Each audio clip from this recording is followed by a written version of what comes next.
Welcome back for another Entitled Parent video. Today we have a trilogy concerning an entitled sister that makes everything she touches just miserable.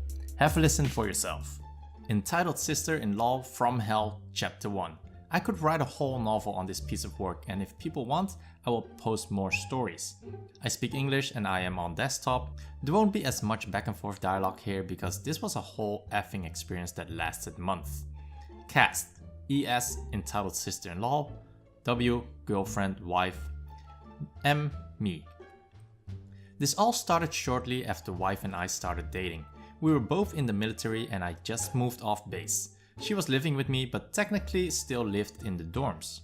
While visiting her family one weekend, they were only a couple of hours from our base, she gets a call from entitled sister telling her that her husband is leaving her and taking the kids and she needs somewhere to stay while she saves money to get them back. Wife asks me if I would be okay with it and stresses that she won't be upset if I say no. I'm pretty sure that the next words out of my mouth are responsible for how bad everything became. She is your sister, how bad can she be? Fast forward a couple weeks and she shows up. She immediately gives me the cold shoulder and I get the impression that she thinks that I am living with wife, not the other way around. I tell her she is free to stay as long as she needs so she can get back on her feet and get her kids. A couple of weeks later this exchange happened. Paraphrase, it was nearly 15 years ago. Entitled sister: I'm so happy I found out I qualify for financing for a new laptop. Well, you're not going to buy it right now, right? You said you were saving money to get your kids back. Oh yeah, no, I'm not buying it right now, but I can get one when I'm back on my feet. Okay, cool. 2 days later, my package shipped today. What package? My new laptop. I should know that she already had a perfectly functioning laptop when she arrived. I'm very non-confrontational, so I didn't say anything, but I was pissed, as was wife. Over the next 2 months, she continues to buy crap she doesn't need, such as DVDs and crap for her room. She realized she was homosexual shortly before moving in with us and bought every rainbow thing imaginable to advertise it. Basically blowing money left and right. Christmas comes around and she tells us that her ex isn't bringing the kids to her parents for the holidays like he agreed and she needed money to go see them where they were living.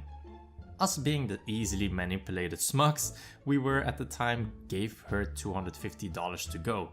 She never went, but we didn't get the money back. During this whole time she wasn't paying any rent or bills, nor was she pulling her weight around the house. She also adopted a stray cat that happened to show up one day in our apartment complex. She set up the litter box in her bathroom, which we never entered because we had our own. This will be important later. After a few more months of her mooching off of us, treating us like crap and generally being a shitty person all around, as well as not saving a dime to get her kids, but bringing them up every time she thought it would get her what she wants, I finally had enough. Wifey and I had a talk and agreed that she either has to start helping out around the apartment or paying her share of the rent and utilities. Wifey goes to tell this. I go to my office to work for a while and stay out of it. A little while later I see entitled sister head outside to smoke and go ask wife how it went. What did she say? Fuming, she said that she would rather live in her car be a maid to a couple of slobs like us. Grinning from ear to ear, okay then. I then head back to our balcony door and tell her that I expect her out by Friday. She decides to move in with her then girlfriend and tells her mom that I was an asshole and kicked her out. It took a while for her mom to like me again after that, despite wife's constant protestation about what actually happened. It wasn't until entitled sister lived with her for a few years that it changed, but that is a future story. After she leaves, we go into the bathroom for the first time in 6 months and there is a cat shit from one wall to the other. It looks like she never cleaned the litter box and a lot of it had dried. It was disgusting. She had kept the exhaust fan on at all times in there and our other cat had a bad habit of not burying his shit when he went in his litter box. So we hadn't noticed the smell, which honestly still surprised me to this day. That took a whole day to clean and get back to a usable state, and she had been using it every day. When we went to clean out the room she was staying in, we found that her cat had shit in her bed as well. She had started sleeping on our couch the last month she was there, and we hadn't thought anything of it. This explained why. She also left her cat behind when she left. We had no problem with that because her cat was adorable. After she moved out, we noticed that her cat had trouble walking and was having digestive problems. We took her to the vet and told us that it looked like she had been kicked at some point and that her hip had broken, then healed wrong and was causing an obstruction to her bowel. We spent several $100s trying to remedy it, but in the end we had to put her to sleep. I have no proof, but I am almost positive Entitled Sister kicked her at some point, probably when she shit on her bed. Shortly after moving in with her girlfriend, they broke up and her girlfriend kicked her out. She told her mom some sob story about how her girlfriend took all of her money and she needed somewhere to stay, so her mom and stepdad came to move her down to their home. Wifey went to help load the truck and they found that she hadn't even started packing. I took them the whole weekend to get her packed and moved, but at least she was out of our life for a while. I'll end the saga for now. I can tell you right now that it did not get better. In fact, it got much worse.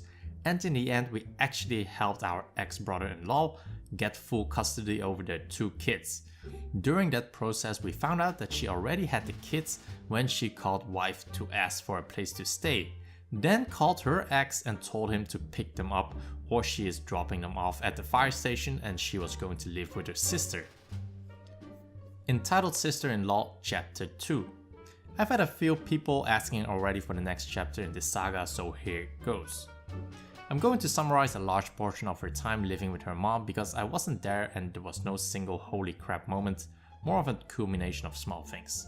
Cast: ES, Entitled Sister-in-Law; MIL, Mother-in-Law; SF, Stepfather-in-Law; FIL, Father-in-Law; W, Wife; N1, Niece; N2, Nephew; BIL, Ex-brother-in-law; M, Me.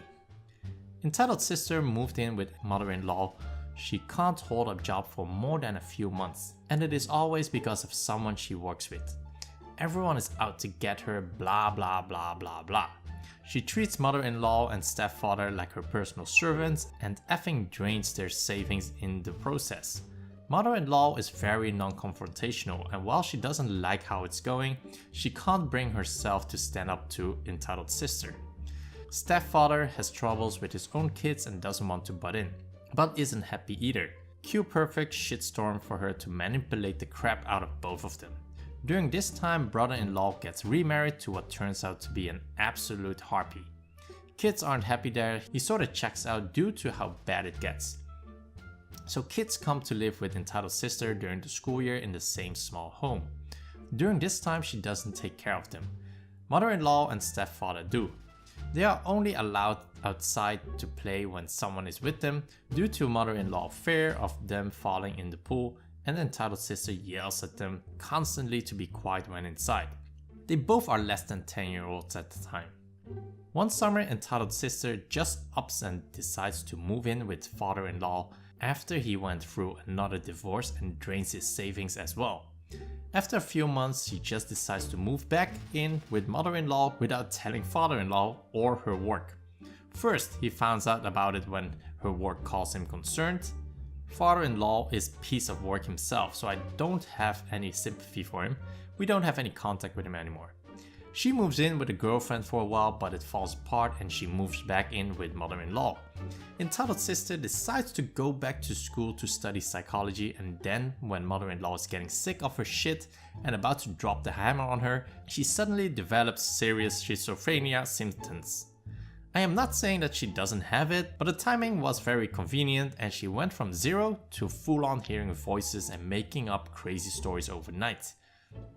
She gets on medication and it all goes back to normal.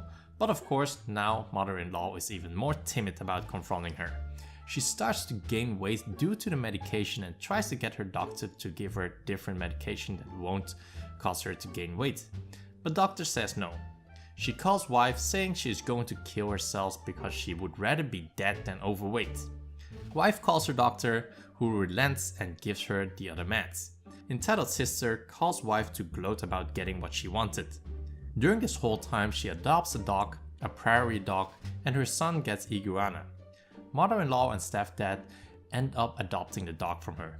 Near the end of it, brother-in-law has left his second wife and is now getting his life together, but only takes the kid for a few short runs each year. They spend most of the time with entitled sister. We visit every summer to see mother-in-law, stepfather, niece and nephew. One summer we watch as 12-year-old niece goes to try and wake entitled sister up for work, multiple times. Each time she walks in, she's saying things like, "Mom, you have to get up for work. Mom, you have to take a shower before work." Each time she goes back to try again. She looks more and more embarrassed. Niece and nephew just seem miserable.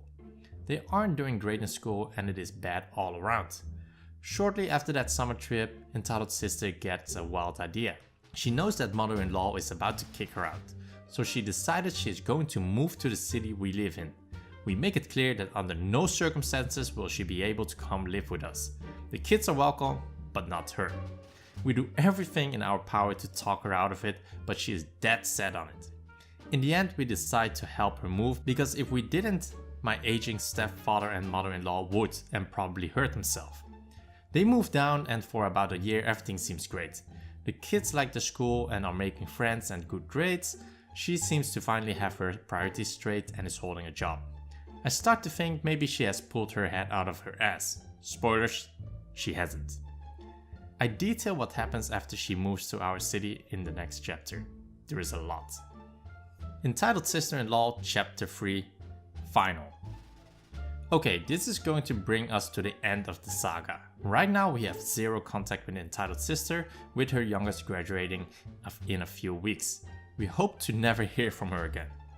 Cast: entitled sister-in-law, E as girlfriend, niece, nephew, wife, ex-brother-in-law, ex-brother-in-law's wife, mother-in-law, me.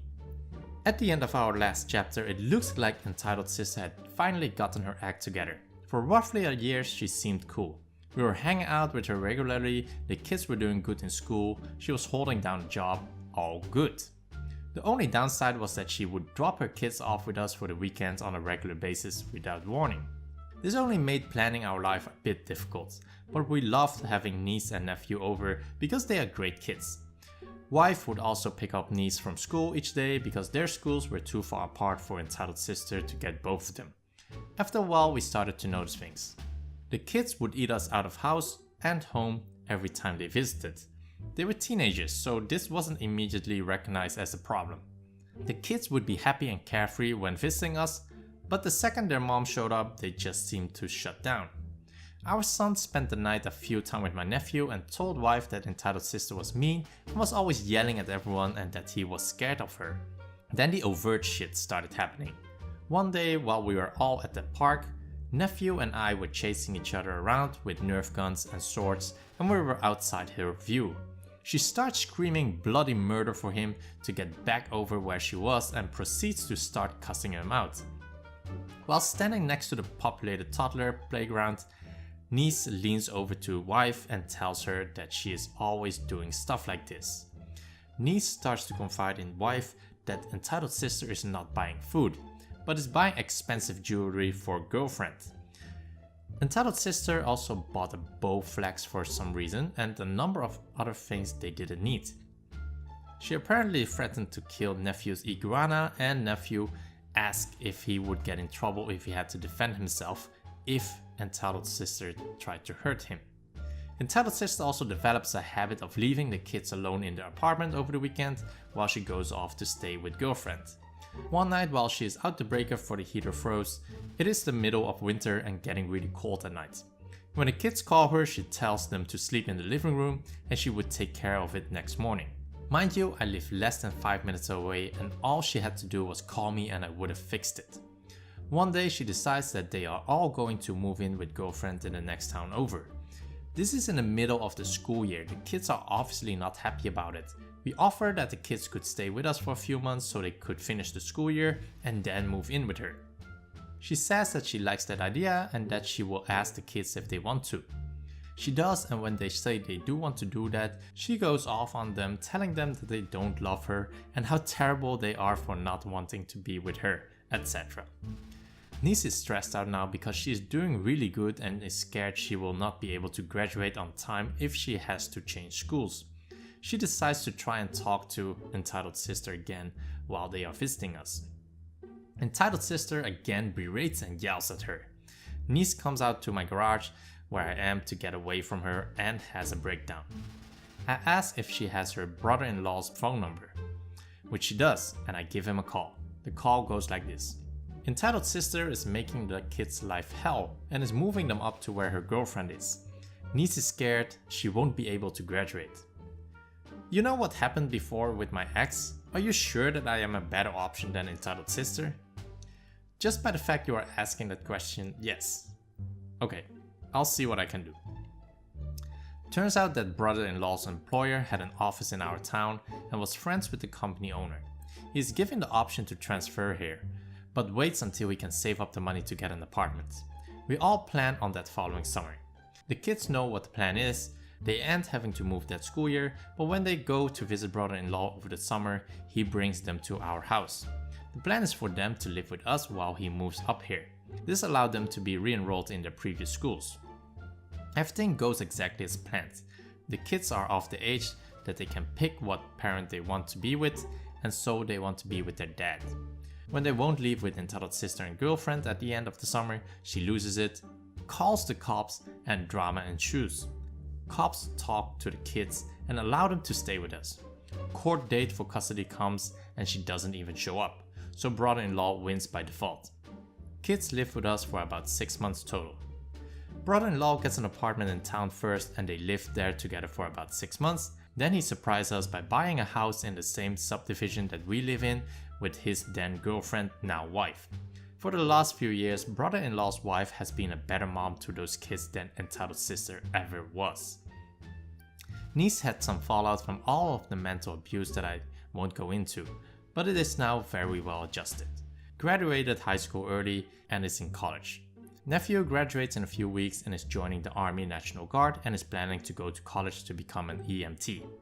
Entitled Sister cut ties with everyone in the family, and no is particularly upset about it. That wraps up the saga of Entitled Sister. No big moment of her getting it handed back to her, but it worked out in the end for her kids, and that is all that really matters.